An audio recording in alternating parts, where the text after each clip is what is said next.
വിശുദ്ധ പദവി നികൃഷ്ട പദവിയായി മാറുന്നത് എപ്പോഴാ? ഈ ആഴ്ചത്തെ ചോദ്യം ഇതാ. ആത്മീയതയ്ക്ക് വേണ്ടി ഭൗതിക സുഖങ്ങളും ജീവിതവും ബലിയർപ്പിച്ചവരെന്ന് അവകാശപ്പെടുന്ന പൗരോഹിത്യ വർഗം പേക്കൂത്താടുന്ന കാഴ്ചയാ കേരളത്തിൽ ഇന്ന്. ലോഹയണിഞ്ഞ ദൈവത്തിന്റെ പ്രതിപുരുഷന്മാരുടെ ഭാഷ തെരുവ് ഗുണ്ടകളെക്കാൾ അധപ്പതിക്കുന്നു. അവരുടെ ഭാഷയിലും പ്രവൃത്തികളിലും ചെകുത്താൻ കുടിയിരിക്കുന്നു.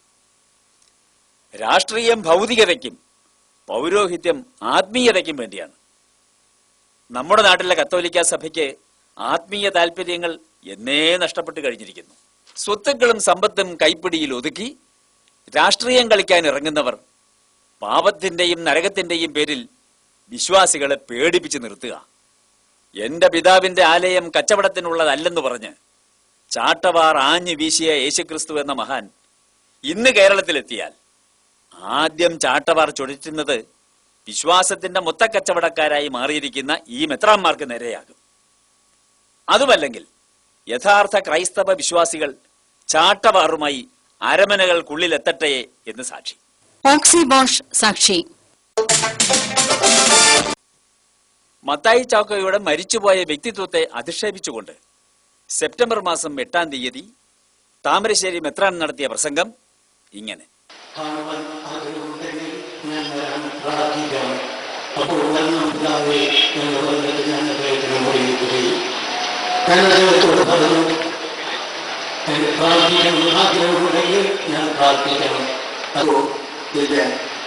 ആഗ്രഹമുണ്ടോ? ആഗ്രഹമുണ്ടെങ്കിൽ കൊടുക്കാം. പറഞ്ഞു ഞാൻ ചോദിച്ചിട്ട് പറയാം. ഭാര്യ എന്നോട് ഒന്നിലധികം പ്രാവശ്യം പറഞ്ഞിട്ടുണ്ട്, പിതാവേ ഞാൻ വിശ്വാസിയാണ്, ഞാൻ ദേവാലയത്തിൽ പോകുന്നവളാണ്, എന്നെ തെറ്റിദ്ധരിക്കരുത് എന്ന് എന്നോട് ഒന്നിലധികം പ്രാവശ്യം ഫോണിൽ കൂടി സംസാരിച്ചിട്ടുണ്ട്. അങ്ങനെയുള്ള ചാക്കയുടെ ഒരവസ്ഥയിൽ പലപ്പോഴും ബന്ധപ്പെട്ട് പ്രാർത്ഥിക്കുകയും പ്രാർത്ഥിക്കുന്നുള്ളത് അവരെ അറിയിക്കുകയുള്ളൂ. ഈ സമയത്ത് കുറച്ച് കഴിഞ്ഞപ്പോൾ എന്നെ അവർ തിരിച്ചു വിളിച്ചു, പിതാവേ രോഗിയിലായിരുന്നു, വേണം, ഭാര്യയും അവരെല്ലാം ആഗ്രഹിക്കുന്നുണ്ട്. അപ്പോൾ ഞാൻ എറണാകുളത്തേക്ക് ഫോൺ ചെയ്ത് യൂണിവേഴ്സിറ്റിയിൽ പ്രവർത്തിക്കുന്ന അച്ഛനോട് ഏർപ്പാട് ചെയ്തിട്ട് അവർ ആഗ്രഹങ്ങൾ അധികം വൈകിയില്ല. പിറ്റേന്ന് വരുന്നപ്പോൾ അദ്ദേഹം പിന്നീട് എന്നോട് പറഞ്ഞു, അവരെല്ലാം വളരെ സന്തോഷത്തോടുകൂടി അതിന് വിഴുങ്ങി വളരെ എന്നോട് ഒത്തിരി നന്ദി പറഞ്ഞു.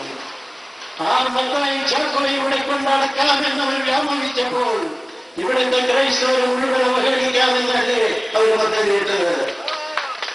ഈ പ്രസംഗം ഒരു മെത്രാനെന്നല്ല പുരോഹിതന് തന്നെ ചേരുന്നതാണോ എന്ന് വിശ്വാസികൾ വിലയിരുത്തട്ടെ.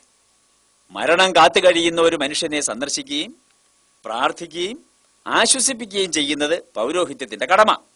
രോഗി വിശ്വാസിയോ അവിശ്വാസിയോ എന്നത് അവിടെ പ്രശ്നമാകുന്നില്ല.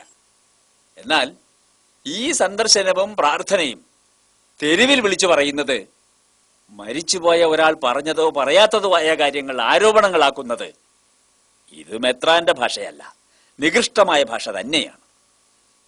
ഇത്തരത്തിൽ പൗരോഹിത്യധർമ്മം പാടെ മറന്നവരാണ് സഭയുടെ തലപ്പത്തുള്ളതെന്ന് വിശ്വാസികൾ തിരിച്ചറിയണം. ഓക്സിബോഷ് സാക്ഷി. രാഷ്ട്രീയ പ്രചാരണത്തിനിറങ്ങിയ താമരശ്ശേരി മെത്രാൻ പ്രതിക്കൂട്ടിലായപ്പോ പതിവ് തന്ത്രമെടുത്തു.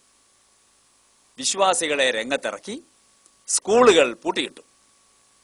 ന്യൂനപക്ഷം എന്ന അഹങ്കാരത്തോടെ ഈ സഭയും ചില വിശ്വാസികളും തെരുവിലിറങ്ങുമ്പോ സാക്ഷി സഭയോടൊരു ചോദ്യം ചോദിക്കുന്നു.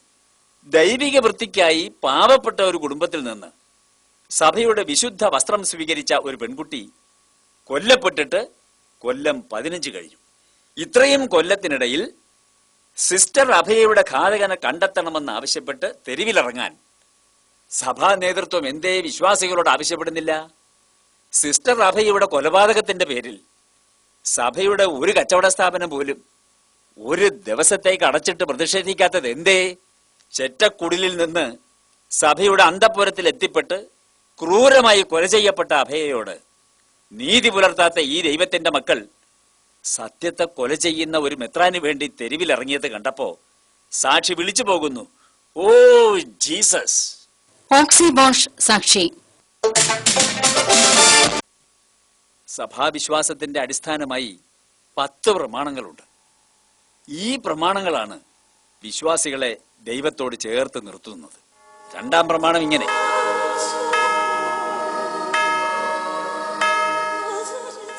ദൈവത്തിന്റെ നാമം വൃഥാ പ്രയോഗിക്കരുത്. ദൈവത്തിന്റെ പേരിൽ കച്ചവടവും അത് കാത്തു സൂക്ഷിക്കാൻ ദൈവത്തിന്റെ പേര് പറഞ്ഞ് സമരവും പ്രതിഷേധവും നടത്തുന്നവർ രണ്ടാം പ്രമാണത്തിന്റെ ലംഘകരല്ലേ? എട്ടാം പ്രമാണം: കള്ളസാക്ഷി പറയരുത്. മത്തായി ചാക്കോയുടെ കള്ളയൊപ്പിട്ടവരെ സംരക്ഷിക്കുകയും കള്ളപ്രചാരണം നടത്തി മെത്രാന്റെ നിലപാടിനെ സംരക്ഷിക്കുകയും ചെയ്യുന്നവർ എട്ടാം പ്രമാണത്തിന്റെ ലംഘകരല്ലേ? പത്താം പ്രമാണം: അന്യന്റെ വസ്തുക്കൾ മോഹിക്കരുത്. കേരളത്തിൽ സ്വാശ്രയ കച്ചവടത്തിന്റെ അമരത്തിരിക്കുന്നവർ അന്യന്റെ പോക്കറ്റിലെ പണം കവർന്നെടുത്ത് കച്ചവടം നടത്തുമ്പോൾ പത്താം പ്രമാണവും ലംഘിക്കപ്പെടുകയാണ്. മദ്യത്തിലും മാംസത്തിലും ആർഭാടങ്ങളിലും മുഴുകി ജീവിക്കുന്ന വലിയൊരു വിഭാഗം പുരോഹിതന്മാർ കത്തോലിക്ക സഭയിലുണ്ട്. നിരന്തരം പ്രമാണങ്ങൾ ലംഘിക്കുന്ന ഇവരെ ഇനിയും ദൈവത്തിന്റെ പ്രതിപുരുഷന്മാരായി കാണേണ്ടി വരുന്നു എന്നത് വിശ്വാസികളുടെ ഗതികേട്. ഓക്സി വാഷ് സാക്ഷി